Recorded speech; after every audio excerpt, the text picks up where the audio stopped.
بالله عليكم يا جماعة، لو حد يعرف ايه اللي حصل بعد رمضان يقول لي. فين قيام الليل الجميل؟ فين ورد القرآن الطويل؟ فين البكاء؟ فين الدعاء؟ فين الرجاء؟ فين الإنابة؟ فين كل حاجة جميلة كانت في رمضان؟ الحاجات دي كلها راحت فين؟ ليا كام يوم عمال أسأل السؤال ده لما خلاص هتجنن. وانا كنت منافق ولا ايه؟ ايه اللي حصل بعد رمضان؟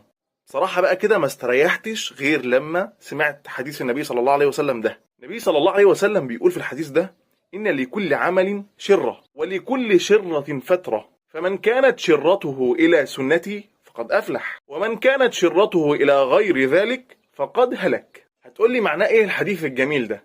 هقول لك النبي صلى الله عليه وسلم بيقول لك إن ده طبيعي، أنت مش منافق ولا حاجة. كل عمل ليه شرة، ليه صحوة، ليه نشاط، زي ما كنت بتعمل في رمضان، زي ما كنت بتجتهد في رمضان. وبعد كده الشرة دي ليها فترة، يعني ضعف وخمول وسكون. بس خد بالك بقى يا صديقي، النبي